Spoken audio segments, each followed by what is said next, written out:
Est-ce que tu es dans la joie ce matin?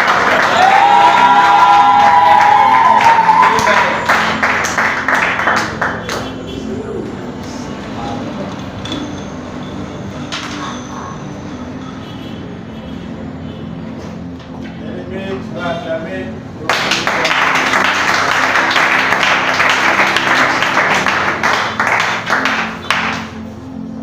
Est-ce que tu es dans la joie ce matin? Amen. Je tenais avant tout à dire merci à notre Seigneur Jésus-Christ. Amen. Amen. Nous sommes vivants, tu es vivant. Amen. Également comme moi. Merci également à son serviteur, le pasteur David, pour l'opportunité renouvelée. Parce que je puis dire que c'est au ministère évangélique Jésus-Christ, la clé du ciel, que je suis en train de monter. Et je continuerai, comme il a dit, de monter, de monter, de monter. Amen. Et toi également qui m'entends, que tu puisses aussi monter, monter. Amen. Merci également à Papa Bernard, à tous les collaborateurs, Jacques, Japonais, et également à vous qui êtes dans la foule. Amen. Amen. Que Dieu vous bénisse encore. Le thème de ce mois est la parole, bien-aimés. Nous avons commencé avec la parole.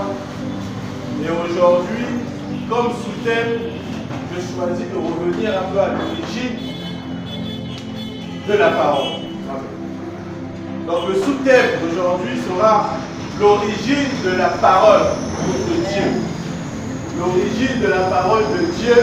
Et ce qui nous ramène à l'origine nous ramènera directement de l'Éden, puisque, comme l'a dit son serviteur, au départ, au commencement était la parole. Donc la parole s'est manifestée dans l'Éden comme origine. Et nous allons aller jusqu'à l'accomplissement en Jésus-Christ. Donc, l'origine de la parole de Dieu, de l'Éden à l'accomplissement en Jésus-Christ, bien-aimé. Et le texte de base qui nous a été donné est celui de Osée 4 au verset 6. Quelqu'un peut lire Osée 4 au verset 6. Osée 4 au verset 6.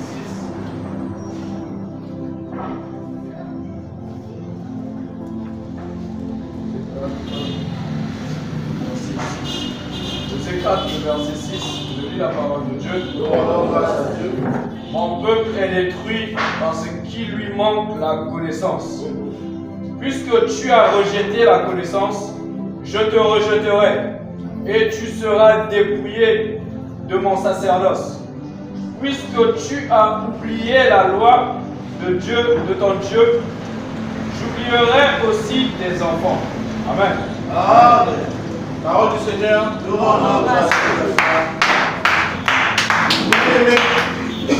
Le prophète Osée adresse une parole sévère au peuple d'Israël. Et la chute du peuple d'Israël n'a pas été causée par un manque de matériel, par un manque de richesse, comme on l'a vu autrefois, mais par un rejet de la connaissance de Dieu. La connaissance dont on parle n'est pas une connaissance universitaire, n'est pas une connaissance d'école, bien-aimé, mais elle représente une relation profonde avec Dieu. Et qu'est-ce qui peut être représenté la relation que tu as avec Dieu, si ce n'est que l'écoute et l'obéissance? Au peuple d'Israël, il avait manqué l'écoute et l'obéissance. Voilà ce qui a entraîné le rejet de la connaissance. Parce que ne peut posséder la connaissance que celui qui écoute et qui obéit. La connaissance est censée te donner une ligne de conduite. Mais pour pouvoir suivre cette ligne de conduite, il faut d'abord écouter, puis obéir, bien-aimé. Depuis le commencement, Dieu a toujours parlé à l'homme. Et la première des choses qui a été donnée à l'homme, qui a été donnée à l'humanité, n'a jamais été de l'argent, n'a jamais été du matériel, mais c'était la parole, bien-aimé. Avant que l'homme ne reçoive une bénédiction, une mission, une responsabilité. L'homme a reçu la parole de Dieu. Il a reçu une instruction divine. Et cette instruction divine est autre que la parole. Ce qui nous amène à comprendre que la parole est à l'origine de tout. La parole crée. Je parle de la parole de Dieu. Amen. Amen. La parole crée. La parole ordonne. La parole avertit. La parole avertit. La parole restaure. Bien aimé. Sans la parole, il n'y a rien. Et nous allons donc rentrer dans le premier point qui est l'origine de la parole. L'origine de la parole, bien aimé. Car la parole, car Dieu parle avant toute création. Dieu parle. Et le livre de Jean 1, du verset 1 à 3. Jean 1, du verset 1 à 3. Donc Jean 1, du verset 1 à 3, nous dit: au commencement était la parole. Et la parole était avec Dieu. Et la parole était Dieu. Waouh, bien aimé, ça fait 3 points. Elle était au commencement avec Dieu. Et toutes choses ont été faites par elle. Si nous prenons la première phrase qui nous dit au commencement était la parole, bien aimé, ce qui signifie que la parole a créé toutes choses, bien aimé, que la parole était présente avant le ciel, avant la terre, avant les anges, avant l'homme. La parole était avant toute chose visible ou invisible. Il y avait la parole. Alors on se dit, si au commencement était la parole, que cela signifie-t-il? Que la parole représente l'expression de Dieu. Amen. Que la parole appartient à l'éternité. La parole est le logos, bien aimé, qui nous avait été dit par Papa Bernard. Le logos, si l'on voit qui est la pensée de Dieu, la volonté de Dieu, l'expression de Dieu, la révélation. Autrement dit, Dieu se révèle par sa parole. Dieu se révèle et agit par sa parole. Là, c'était au commencement était la parole. Puis on voit la parole était avec Dieu. La parole était avec Dieu. Quand on voit cette phrase, on se dit, mais si la parole était avec Dieu, c'est que Dieu n'a jamais été seul. Je ne sais pas si je parle à quelqu'un. Amen. La parole était avec Dieu. On était au début, au commencement était la parole. On a vu que la parole représente Dieu dans toute son intégrité. Et puis on nous dit, la parole était avec Dieu. Donc Dieu n'a jamais été seul. Puisque dans Genèse 1 au verset 26, dans Genèse 1 au verset 26, il nous est dit, puis Dieu dit, faisons l'homme à notre image, selon notre ressemblance. Pourquoi ne dit-il pas faisons l'homme à mon image? Bien aimé, on nous dit la parole est avec Dieu. C'est que Dieu n'a jamais été seul. Parce que faisons nous montre la pluralité, ça nous montre le pluriel. Il ne dit pas faisons-le à mon image, faisons-le à notre image, à notre ressemblance, à la ressemblance de Dieu qui? Le Père, le Fils et le Saint-Esprit. Dieu n'a jamais été seul. Nous allons développer ça. Dieu n'a jamais été seul. Le Père, le Fils et le Saint-Esprit dans la même personne. Parce que s'il ne s'agissait que d'une personne, il n'aurait pas dit faisons l'homme à notre image. Puis il nous a dit la parole était Dieu. Mais là on doit comprendre. Puisque il nous a dit en deuxième point que la parole était avec Dieu. Puis Dieu dit, faisons l'homme à notre image. Puis la parole était Dieu. Mais voilà, tout simplement, que Dieu n'a jamais été seul. Et le Dieu dont on parle, c'est toujours le même principe de la trilogie. Le Père, le Fils et le Saint-Esprit. La parole était Dieu. Dans le livre de Jean 1, au verset 14, nous allons comprendre. Dans le livre de Jean 1, au verset 14, il nous est dit, et la parole a été chair. Elle a habité parmi nous, pleine de grâce et de vérité. Nous avons contemplé sa gloire, une gloire comme la gloire du Fils unique venu du Père bien-aimé. Là, tout est clair. Que la parole de Dieu se manifeste. Non, je dirais plutôt est représentée du Père, du Fils et du Saint-Esprit qui ne forment que la même personne. Bien-aimé, la parole ne nous a pas été donnée par Moïse. Avant que Moïse et les prophètes aient la parole existait déjà. Amen. Voilà pourquoi dans l'Ancien Testament, Dieu parle par sa parole, bien-aimé. Mais dans le Nouveau Testament, la parole est visible, elle est devenue chair. Amen. En Jésus-Christ, bien-aimé, par la parole. Cette parole dans le Nouveau Testament devient visible. Ils ont vu la parole. Au début, au commencement, était la parole. Dans le Nouveau Testament, les apôtres ont vu la parole qui s'est manifestée en Jésus-Christ. La dernière phrase nous dit, toutes choses ont été faites par elle. Wow. Quand on voit dans le livre de Genèse 1 au verset 3, Genèse 1 au verset 3, elle nous dit, Dieu dit que la lumière soit et la lumière fut, bien-aimée. Donc la création n'a pas été faite par hasard. Amen. Elle est née d'une parole divine. Et en plus, Dieu n'a pas eu besoin d'outils, d'aide, comme, je ne sais pas comment certaines personnes athées peuvent te dire que tout s'est fait comme ça, d'un cosmos. C'est inexplicable. Ce principe même est spirituel. Parce que tout vient de la parole. Ce qui veut dire que au commencement était la parole. Donc la parole même manifeste la puissance créatrice de Dieu. La parole même manifeste, la parole prononcée, je dirais même ce que Dieu prononce, possède la capacité de devenir réel. Est-ce que tu comprends?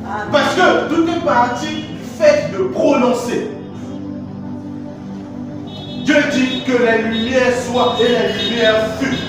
Donc déjà, rien ne peut le faire la prononciation de ce que Dieu prononce. La capacité de devenir réalité se fait, c'est comme de l'eau. Beaucoup parmi vous ont eu leur parole, que ce soit Réma ou Logos.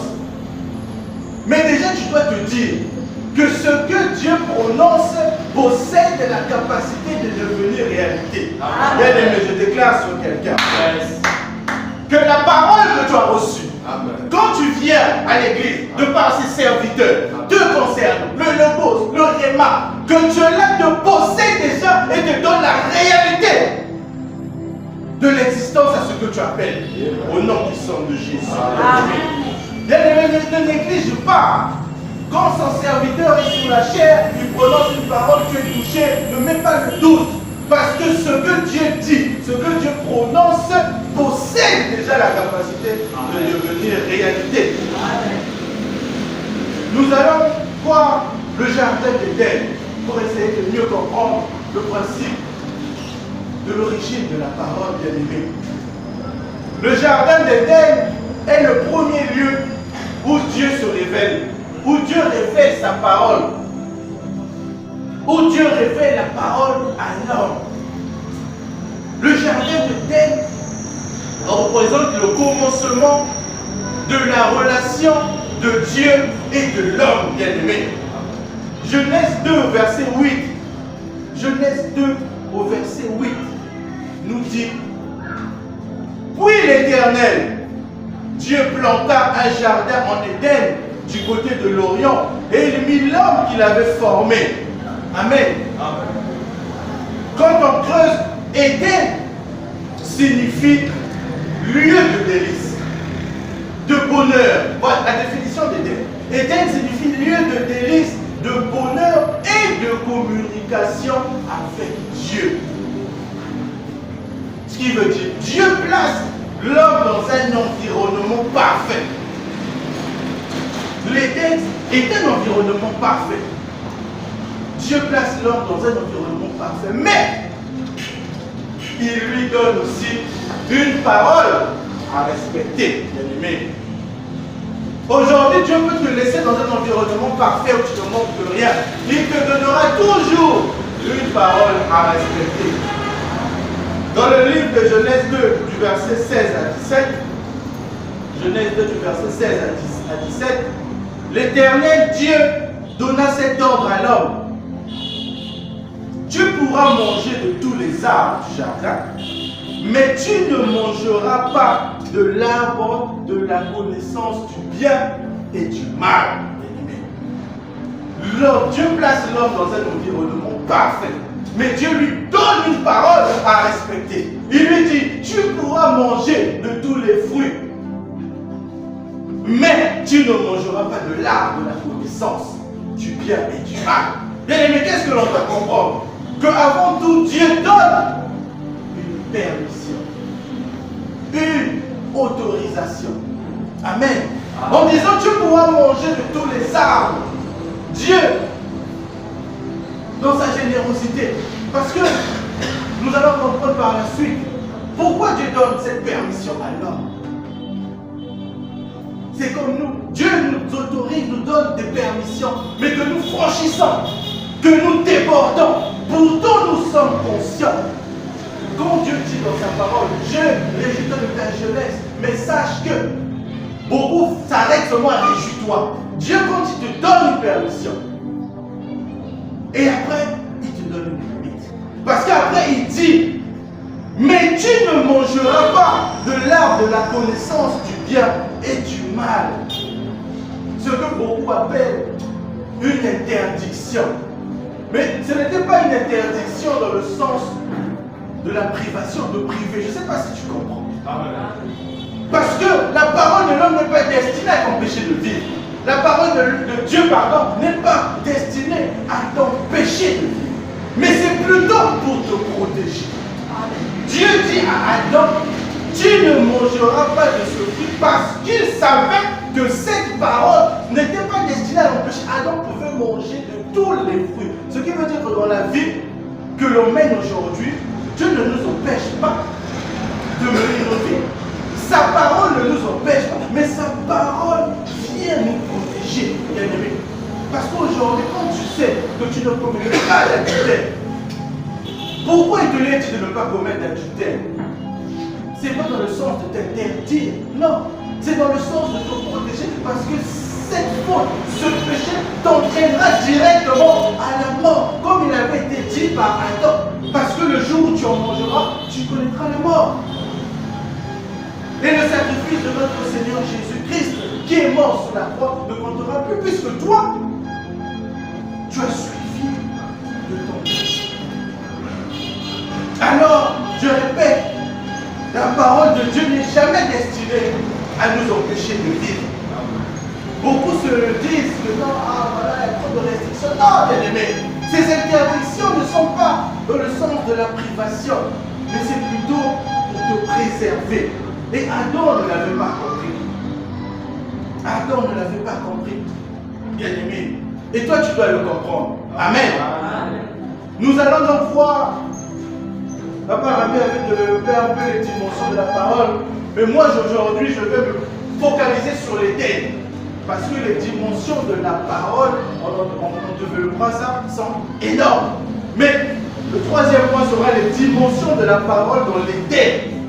Parce qu'il y a eu des paroles qui ont été prononcées dans le jardin d'Éden. Amen. Comme il y a des paroles qui sont prononcées dans nos vies, bien aimés, nous allons voir la première parole qui se dit parole de bénédiction. Amen. La première parole dans le jardin d'Éden est la parole de bénédiction. Genèse 1 au verset 28. Genèse 1 au verset 28 nous dit, Dieu les bénit et Dieu leur dit, soyez féconds, multipliez, remplissez la terre. Amen. La première parole qui a été adressée à l'homme avant même qu'il accomplisse une œuvre était une parole de bénédiction. Avant qu'il ne fasse quoi que ce soit. Aujourd'hui, tu es venu au monde. Tu es venu avec une parole de bénédiction déjà. Tu n'es pas venu avec une condamnation. Sinon, à quoi sert le sacrifice de la croix? Amen. Tu es venu avec une parole de bénédiction. La première parole qui fut adressée à l'humanité, à l'homme, était une parole de bénédiction. Je parle toujours à l'homme de l'avenir, à l'homme de l'avenir, pas compris. Et après, s'en est suivi une seconde parole, celle de la responsabilité. De la responsabilité. Dans le livre de Genèse 2, au verset 15, Genèse 2 au verset 15, il nous est dit, l'Éternel prit l'homme et le plaça dans le jardin pour le cultiver et le garder. Donc en premier lieu, la première parole qui fut adressée à l'homme dans le jardin d'Éden était celle de la bénédiction, puis de la responsabilité. Le jardin d'Éden, Dieu plaça l'homme pour le cultiver et le garder. Bien-aimé, la bénédiction est donc toujours accompagnée d'une responsabilité. Est-ce que tu vois ça? Tu viens, tu veux être béni, tu veux avoir les promotions, mais sache que cela doit être accompagné d'une responsabilité dans le jardin d'Éden. Alors si le jardin d'Éden ne correspond pas à ta maison, ne correspond pas à ta famille, mais le jardin d'Éden représente l'œuvre de Dieu. Bien-aimé, tu viens à l'église, tu veux que l'on prie pour toi pour que tu sois béni, tu as la bénédiction.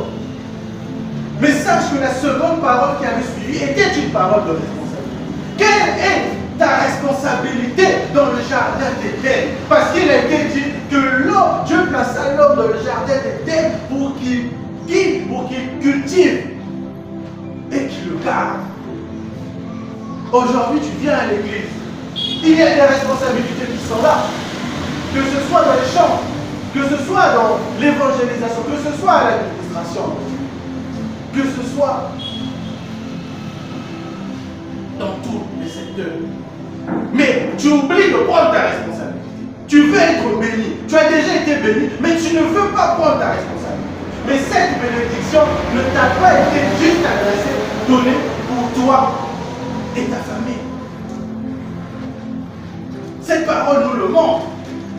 Cette bénédiction t'a été donnée pour que tu puisses garder et cultiver le champ, le jardin d'Éden. Alors, si cette salle représente notre jardin d'Éden, quelle est ta responsabilité? Bien-aimé, est-ce que je parle à quelqu'un? La bénédiction est donc toujours accompagnée de la responsabilité. N'attends pas que l'on te dise quoi faire. N'attends pas que l'on te dise que faire. Mais prends ta responsabilité, bien-aimé. La deuxième parole qui fut adressée à l'homme dans le jardin d'Éden était une parole de responsabilité. Tu veux être béni, tu peux profiter. Quelle est ta responsabilité? Bien-aimé, vous devez savoir que Dieu ne donne pas que des promesses. Il va te donner des promesses, tu vas être béni, tu seras X, Y. Mais il nous confie aussi des devoirs. Dieu ne donne pas que des promesses.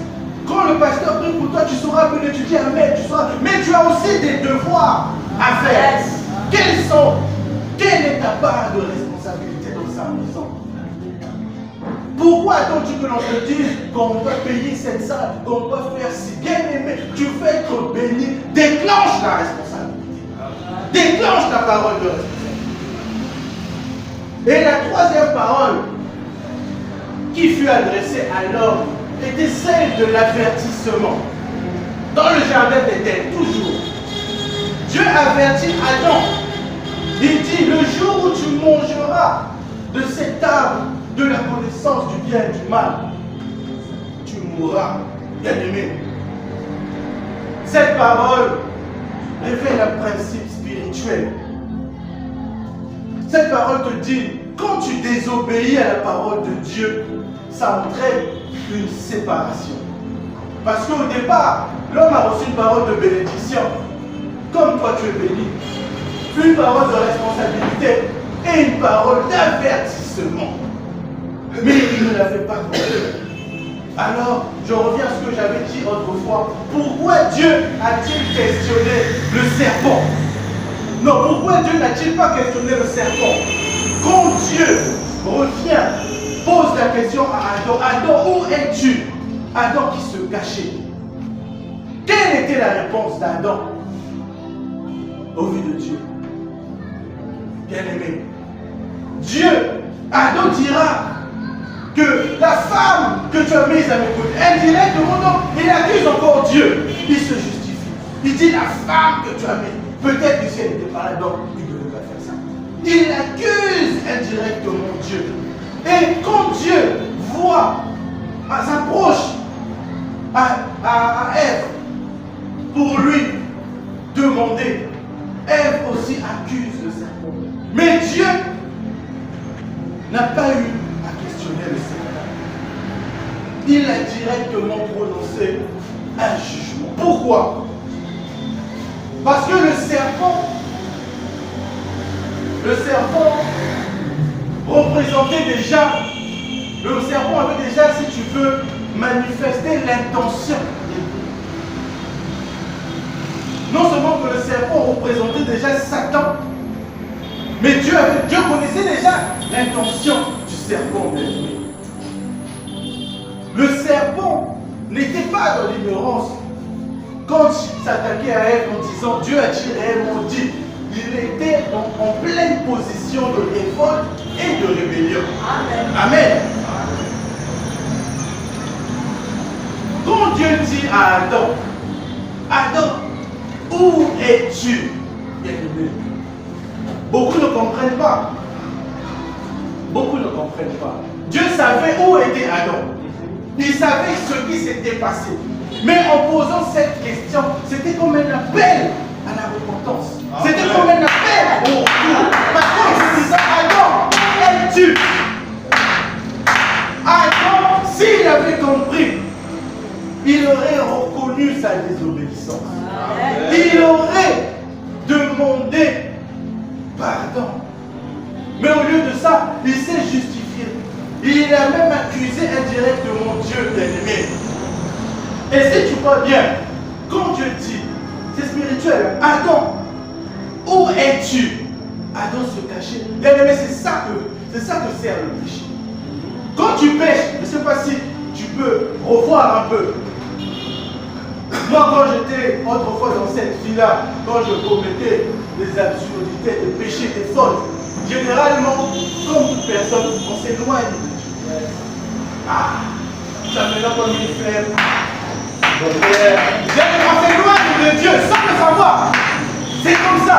Parce que Adam se cachait. Mais pourtant, le fait que Dieu ait dit à Adam, tu mangeras de ce fruit, tu ne mangeras pas de ce fruit, c'est une connaissance, mes amis. Dieu n'a donc pas laissé Adam ignorant. Il a bénéficié du libre arbitre. Dieu savait. Mais il fallait que sa parole puisse s'accomplir, bien aimé. Au lieu de ça, Adam accuse Ève. Et indirectement, il accuse Dieu. Comme je disais, pourtant Dieu donne à Adam et Ève une occasion de pouvoir se repentir, de reconnaître. Et c'est comme nous quand on pêche, Dieu nous donne l'opportunité de revisser ce qu'on a fait. Il sait que hier, tu as commis une erreur, hier tu as menti, hier tu t'es mal conduit, tu as menti, tu ne restes pas ton mari, hier tu as volé, hier il sait. Mais imagine, au lieu de reconnaître ta faute, tu contournes. Tu te justifies comme l'a fait Adam et Ève. Alors que Dieu t'appelle au retour, Dieu te dit, mon fils, où es-tu? Pourquoi ne viens-tu plus dans ce jardin qui représente bien-aimé? Adam répondit, la femme que tu as mise auprès de moi m'a donné l'arbre, j'en ai mangé. Oh là là. Bien-aimé. Et le serpent, Dieu condamne directement le serpent. Dieu condamne le serpent, mais fait un appel à Adam et Ève.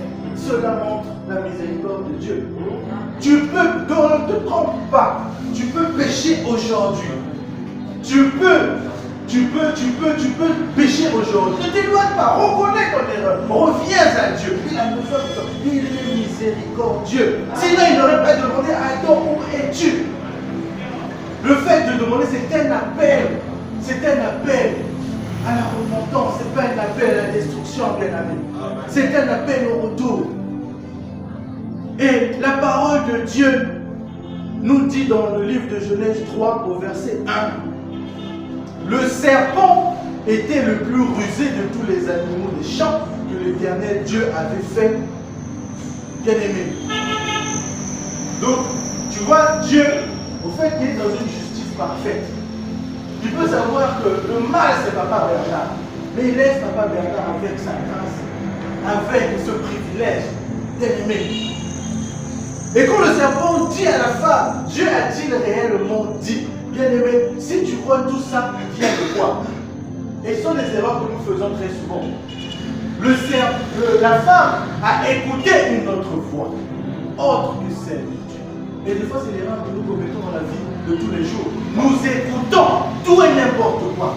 Quelqu'un peut venir te dire, papa belle-fille, tu es béni, Dieu m'a dit ça, mais tu dois aller toucher comme ça m'a combattu. Toi aussi, rien que le fait de donner ton oreille, le doute s'installe. Parce que tu ne sais plus quelle voie suivre. Tu ne te rappelles même plus des bienfaits de l'Éternel, des témoignages même que tu disais. Mais pour juste le fait d'avoir laissé ton oreille, bien aimé, comme l'a fait Ève, le diable ne viendra jamais par te dire que Dieu est en dessous de lui. C'est faux. Il le sait. Lui, quand il a tenté notre Seigneur Jésus, il n'a jamais dit Dieu n'est rien, je suis au-dessus de lui. Non. Il va venir, dès que tu tends juste ton oreille, il va te mettre une sémence de mensonge, une sémence qui fera de sorte que le doute s'installe en toi, bien-aimé. Il commencera par nier Dieu. Dieu a-t-il réellement dit? Parce qu'il connaît la parole. Amen. Ah. Toi tu viens, papa, Rami, non. Est-ce que Dieu a-t-il réellement dit qu'il doit faire ça? Là il a faussé. Et tu commences à t'éloigner. Tu commences à t'écarter. Parce que tu as donné l'oreille à quelqu'un d'autre. Le diable sait, Satan sait que Dieu est supérieur en tout à lui. Que s'il est encore en vie, s'il existe par rapport à la miséricorde de Dieu, c'est par rapport à sa grâce. Et lui, son but principal, c'est quoi? C'est d'affaiblir notre foi, d'affaiblir notre confiance, la confiance même qu'on a en Dieu, de par sa parole. Ne prête pas ton oreille à n'importe qui. Parce que c'est la femme avait la connaissance, mais elle a été détournée parce qu'elle a prêté son oreille. Ce n'est pas tous les problèmes que tu as dans la vie que tu vas aller étaler à n'importe qui. Qu'est-ce qu'il va te dire? Quelle est la semence qu'il te donnera? Parce que Ève est tombée comme ça. Elle a prêté son oreille à n'importe qui, bien-aimé. Quand on voit, la Bible nous dit qu'il y avait un homme, Saoul, lui-même, désigné le premier roi d'Égypte. C'était le premier roi d'Israël, pardon. Et il avait été séparé de Dieu dès lors qu'il avait prêté l'oreille. Il était allé voir une médium pour pouvoir dire, parce que son serviteur Samuel disait que l'Éternel a dit qu'un autre roi viendra. Et il n'acceptait pas. Il allait prêter l'oreille à quelqu'un d'autre. Une autre voix. Il a même oublié que c'est le Dieu d'Israël qui l'avait placé là. Quand le peuple demandait avoir un roi bien-aimé. Elle connaissait la parole, mais elle a dialogué avec lui. Mais Satan, il ne faut pas dialoguer avec lui. Et là, quand tu dialogues avec lui, tu es KO. Parce que tu parles de là. Si elle m'avait coupé court, cela ne serait pas. C'est comme nous. On dialogue avec l'ennemi. On dialogue avec celui qui nous veut du mal. On dialogue avec la personne même qui est avec nous. On sait, on dialogue avec l'ennemi. Le dialogue, quand on parle, ce sont les ouvertures. C'est pas le fait de dire bonjour et tu t'attends. Tu dis bonjour, tu t'arrêtes. Tu connais ta limite. Mais quand tu dialogues, tu tends une perche. Quelle est l'importance de venir expliquer ta vie à quelqu'un qui n'apportera rien? Amen. Elle connaissait la parole de Dieu. Mais elle a dialogué avec Satan. Et Satan contestait. Et puis, nous avons eu la chute. Adam et Ève, bien-aimés. Mais quelles ont été les conséquences de cette chute-là? Quelles ont été les conséquences de la désobéissance des hommes? La honte entra dans le monde. Amen. Parce qu'ils ont su qu'ils étaient nus. Et c'est comme nous, quand on pêche, on a honte de Dieu. On a honte des hommes parce qu'eux, ils n'ont pas vu. Mais Dieu nous a vus. Et on fuit. Au lieu de venir se reconnaître. Pourtant, Dieu avait dit, Adam, où es-tu? Si Adam avait compris, il aurait reconnu ça. Et la peur remplace la communion. Parce qu'on a peur. La mort est rentrée dans le monde. Et l'homme avait été séparé de Dieu, bien-aimé. Voici la chute des hommes, la séparation de Dieu. L'accès au péché donne cette séparation-là. Mais dans le livre de Romains 5, au verset 12, Romains 5, au verset 12, il nous est dit, par un seul homme, le péché est rentré dans le monde. Et par le péché, la mort ainsi, et qu'ainsi la mort s'est étendue sur tous les hommes, parce que tous ont péché. Amen. Bien-aimé, mais Dieu, malgré cela, la mort est rentrée par Adam. Mais Dieu ne nous a pas abandonnés. Parce qu'il ne se contredit pas. Il est comme je vous ai dit. La parole, le commencement était la parole. La parole était Dieu. La parole était avec Dieu. La parole, le Père, le Fils et le Saint-Esprit font un bien-aimé. Parce que dès lors que la mort fut rentrée dans le jardin d'Éden, Dieu avait déjà prononcé, avait déjà annoncé l'évangile qui serait bien-aimé. Dans le livre de Genèse 3, au verset 15. Genèse 3, au verset 15, tu vas comprendre. Genèse 3, au verset 15, il est dit, je mettrai inimitié entre toi et la femme, entre ta postérité et sa postérité. Celle-ci t'écrasera la tête et tu lui blesseras le talon. Bien-aimé, la mort est rentrée par un homme. Mais Dieu a annoncé déjà une parole de restauration. Cette phrase, que nous dit cette phrase? Je mettrai inimitié entre toi et la femme, entre sa postérité et sa postérité. Celle-ci t'écrasera la tête et tu lui blesseras le talon. Si tu veux, c'est le premier évangile qui avait été annoncé dans le jardin d'Éden. Dieu annonce déjà qu'un descendant qui naîtra de la postérité de la femme viendra vaincre Satan. Mais, bien-aimé, avant de la parole, Dieu annonçait déjà cela bien avant. Et ça, c'est le point parfait. Satan se dit, Dieu aurait pu faciliter les choses. Il aurait pu tout bloquer. Mais pourquoi permettre à notre Ève pourquoi lui leur donner la possibilité de demander pardon, de se restaurer? Pourquoi après laisser que le péché, la mort rentre dans ce bas monde, mais après pour nous envoyer une restauration? Et là, on comprend que si le serpent n'avait pas été questionné, si le serpent n'avait pas été questionné comme Adam et Ève, parce que le principe n'avait pas été d'avoir des explications du serpent. L'objectif de Dieu n'a jamais été d'avoir. C'est lui qui sait pourquoi il est là, pourquoi il est dans le jardin. L'objectif n'était pas d'avoir des explications du serpent, mais c'était plutôt comment dirais-je, de révéler une réalité spirituelle qui est celle de Jésus-Christ. La clame pour la Amen. De révéler une réalité spirituelle. Parce que ce texte nous dit, je mettrai entre l'homme et la femme inimitié. Inimitié, c'est quoi? Quand tu cherches dans la documentation. L'inimitié, c'est une opposition, c'est une hostilité. L'inimitié, c'est la séparation. Donc, il nous est dit dans le texte, je mettrai inimitié entre toi et la femme, entre ta postérité, donc la postérité de Satan, et la postérité de la femme. Il y aura opposition, il y aura séparation. Dieu annonce déjà la venue d'un conflit. Est-ce que je parle? Dieu annonce déjà la venue d'un conflit. Parce qu'il aura inimitié, qu'il aura opposition. Et si tu vois, aujourd'hui, c'est ce que l'on vit. On a le royaume des ténèbres, on a le royaume de Dieu. Amen. Amen. Amen. On a, si tu veux, on a la vérité de Dieu et le mensonge de Satan, bien-aimé. Jean, dans le livre 8, au verset 44, Jean 8, verset 44, dit, vous avez pour père le diable et vous voulez accomplir les desseins de votre père.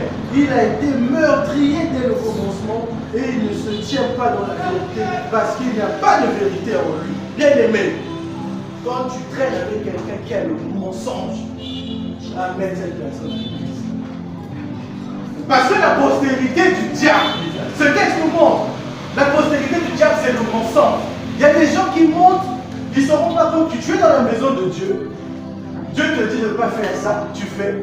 Tu trompes ton homme, tu viens. Tu penses tromper le pasteur, mais Dieu te voit. Tu as la postérité du serpent. Le mensonge.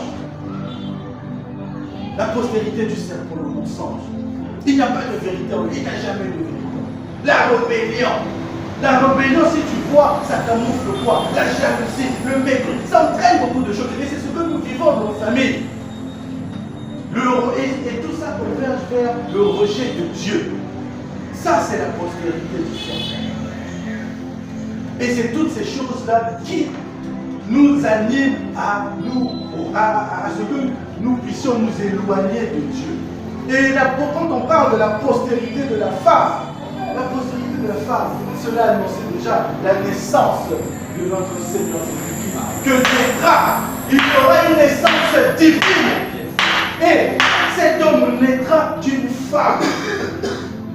Cet homme naîtra d'une femme, un descendant venant de la femme. C'est pas pour rien. Dieu aurait pu aussi se créer comme ça, lui-même apparaître. Il a déjà fait tant de femmes arrachées partout. Mais il a permis que sa parole puisse s'accomplir. Parce qu'il avait déjà prononcé cette parole depuis l'éternité. Que la descendance de la postérité de la femme naîtra.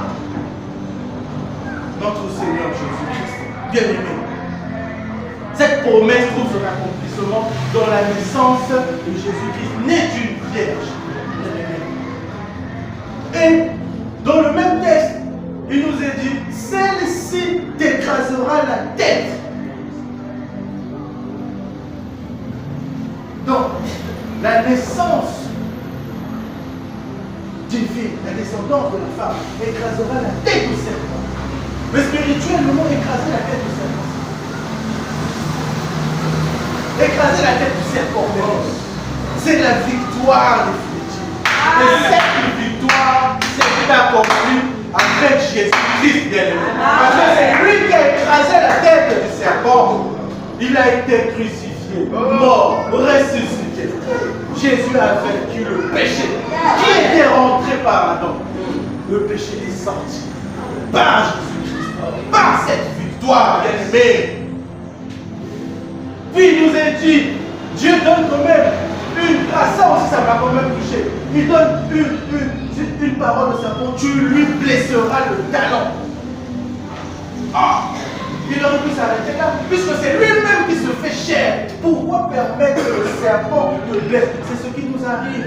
Le serpent nous blesse le talon. Nous pouvons venir, nous entendons la parole, mais dès que nous sortions, nous sommes blessés. Et cela peut se produire de toutes les manières. Tu ne peux pas comprendre comment tu te retrouves dans un dada. Bien-aimé. Et la blessure du talon signifie quoi, bien-aimé? La blessure du talon. Dieu a dit, le serpent, la descendance de la femme t'écrasera la tête. Jésus donc a vaincu avec le serpent. Mais le serpent te blesse. Ce qui veut dire que le serpent te fera du mal. tu seras trahi. Jésus a été trahi. Jésus a subi des coups. Tu subiras des coups. Quand tu dis que, est-ce que je suis béni, tu doutes de ta bénédiction alors que la bénédiction est là. Parce que la parole, Dieu ne se contredit pas. Le serpent va te blesser. Tu dois savoir que dans cette bénédiction, pour laquelle tu dois être blessé, tu dois être trahi, tu dois souffrir, tu dois être rejeté. Jésus a subi ça.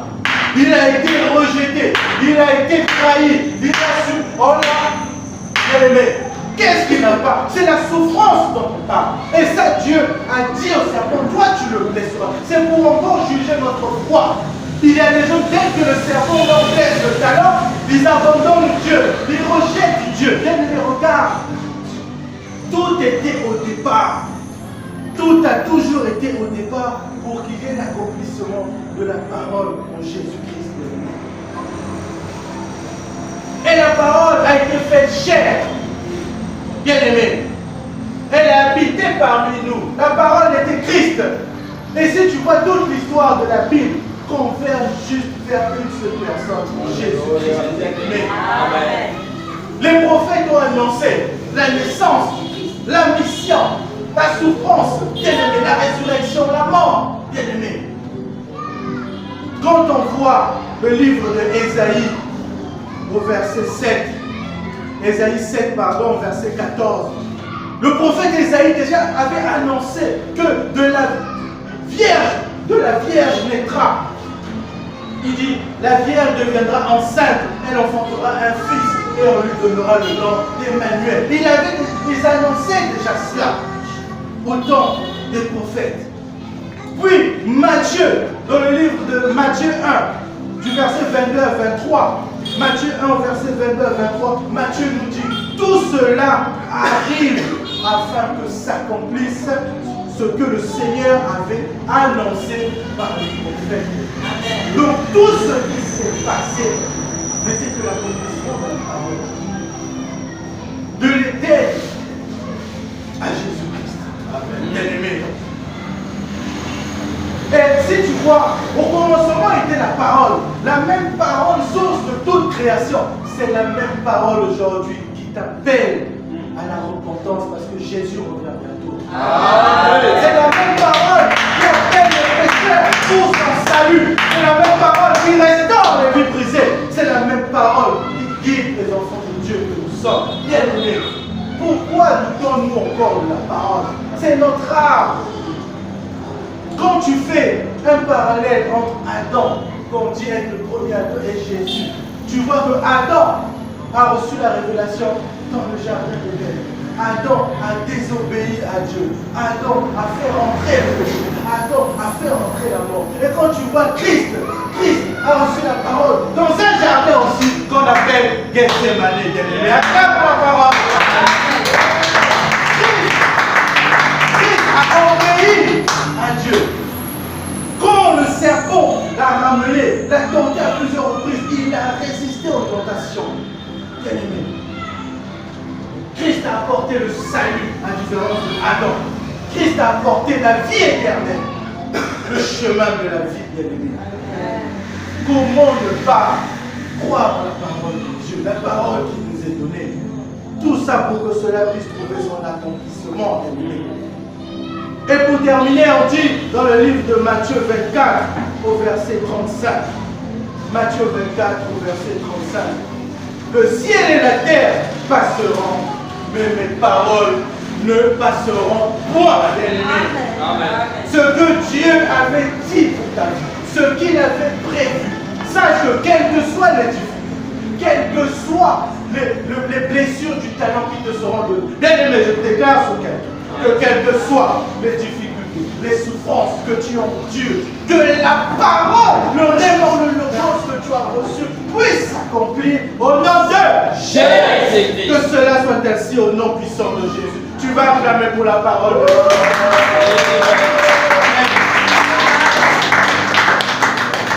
Alléluia.